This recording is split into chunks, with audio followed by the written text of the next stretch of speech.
दोस्तों, आज की इस वीडियो में हम हेल्थ इंश्योरेंस के बारे में बात करेंगे। कोविड के बाद से लेकर लोग अपने हेल्थ और हेल्थ इंश्योरेंस को लेकर जागरूक हो गए हैं और वे आज हेल्थ इंश्योरेंस के महत्व को बहुत अच्छी तरीके से समझने लगे हैं। जब आप हेल्थ इंश्योरेंस लेने जाते हैं तो हमारे साथ बहुत से बातों को एजेंट के थ्रू शेयर नहीं किया जाता।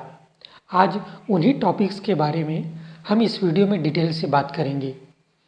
हेल्थ इंश्योरेंस आप ऑफलाइन खरीदें या ऑनलाइन, पर इन बातों को आपको ज़रूर ध्यान देना चाहिए, क्योंकि अगर ऐसा आप नहीं करते और क्लेम करने जाते हैं तो उस कंडीशन में आपका क्लेम रिजेक्ट हो सकता है। नमस्कार दोस्तों, मैं हूं अखिलेश और आपका स्वागत करता हूं मेरे इस चैनल में। दोस्तों, वीडियो को शुरू करने से पहले आपसे रिक्वेस्ट करूंगा कि अगर चैनल पर पहली बार आए हैं तो चैनल को सब्सक्राइब कर दीजिए और साथ ही बेल का आइकन ऑल पर सेट रख दीजिए, क्योंकि जब भी मेरी आने वाली वीडियो है उनका नोटिफिकेशन आपको सबसे पहले मिल सके। दोस्तों, वीडियो को शुरू करते हैं और जानते हैं कि वो कौन कौन से टॉपिक्स हैं जो हमारे एजेंट द्वारा हमें नहीं बताया जाता या फिर हम उतने जागरूक न होने के कारण हम उनसे इस प्रकार के बातें नहीं पूछ पाते। दोस्तों, कोई भी हम इंश्योरेंस इसलिए लेते हैं ताकि भविष्य में हमें किसी प्रकार की घटना हो तो हमारे फाइनेंस पे किसी प्रकार की दिक्कत ना आए। तो उसी प्रकार से हेल्थ इंश्योरेंस भी होता है कि जब हम हेल्थ इंश्योरेंस लें अपने लिए अपनी फैमिली के लिए, तो अगर हमारे फैमिली में किसी को गंभीर बीमारी हो जाती है तो हम उसका इलाज अपने करंट फाइनेंशियल पर बिना दिक्कत के उसका इलाज बहुत आसानी से या अच्छे तरीके से करवा सकें। दोस्तों, हेल्थ इंश्योरेंस को आप इंडिविजुअल या ग्रुप इंश्योरेंस के रूप में भी ले सकते हैं, पर आपको ये समझना होगा कि आपको कब इंडिविजुअल हेल्थ इंश्योरेंस लेना चाहिए और कब ग्रुप हेल्थ इंश्योरेंस लेना चाहिए। ग्रुप हेल्थ इंश्योरेंस को हम फैमिली हेल्थ इंश्योरेंस के नाम से भी जानते हैं।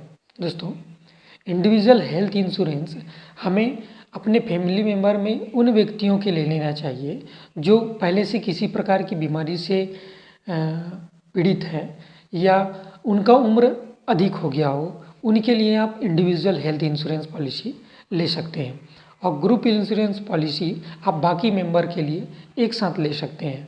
दोस्तों, कोई भी हेल्थ इंश्योरेंस कंपनी से हेल्थ इंश्योरेंस लेने से पहले आपको उसका क्लेम सेटलमेंट रेशियो ज़रूर जान लेना चाहिए।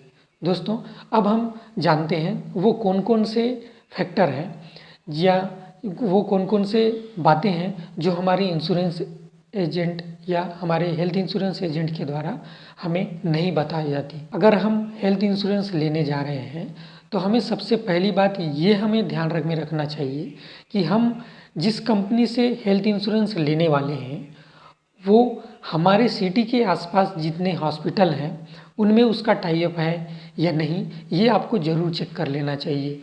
और साथ में ये भी आपको पता कर लेना चाहिए कि वो कंपनी आपको कैशलेस ट्रीटमेंट की सुविधा देती है या वो हॉस्पिटल हमें कैशलेस ट्रीटमेंट की सुविधा देती है या नहीं। क्योंकि कई बार हमारे साथ होता ये है कि हम ट्रीटमेंट करवाने जब जाते हैं तो इंश्योरेंस कंपनी बिना केस के ट्रीटमेंट स्टार्ट करती ही नहीं है, तो ऐसे में हमें दिक्कत हो सकती है। तो इसको आपको पहले से ही ज़रूर पता कर लेना चाहिए। दूसरा है pre and post hospitalisation treatment. दोस्तों, कई बार डॉक्टर हमें कुछ बीमारियों के लिए पहले 2 महीने ट्रीटमेंट देती है, उसके बाद अगर उन्हें ऑपरेशन करना होता है तो वो करते हैं। तो इससे होता ये है कि ऑपरेशन के कुछ समय पहले और कुछ समय बाद हमें दोनों में ही ट्रीटमेंट के लिए दवाइयों का खर्चा या अन्य प्रकार के खर्चे होते हैं। तो इस प्रकार के खर्चों भी हमारे पॉलिसी में ज़रूर कवर होना चाहिए। अगला है डेडिकेटेड क्लेम आरएम, जिसे रिलेशनशिप मैनेजर भी कहते हैं। दोस्तों, हमारे पास एक डेडिकेटेड आरएम ज़रूर होना चाहिए जो हमारे क्लेम आने पर उसे प्रोसेस करने के तरीके समझाए या फिर हमें प्रोसेस करने में हेल्प करे। दोस्तों, अगला है ऑनलाइन डॉक्टर कंसल्टेंसी और मेडिकल चेकअप। दोस्तों, आज के डेट में लोगों के पास समय की बहुत कमी है। ऐसे में और साथ ही आज के डेट पर ऑनलाइन माध्यम से डॉक्टर से कंसल्टेंसी लेना बहुत आसान हो गया है। तो इस सिचुएशन में आपके पास आपके इंश्योरेंस पॉलिसी में ये सुविधा भी ज़रूर होना चाहिए कि आप ऑनलाइन के माध्यम से डॉक्टर से कंसल्टेंसी ले सकें। अगला है डे केयर ट्रीटमेंट। दोस्तों, कई बीमारियों के लिए आजकल डॉक्टर एक दिन में ही ट्रीटमेंट कर रिलीव कर देते हैं।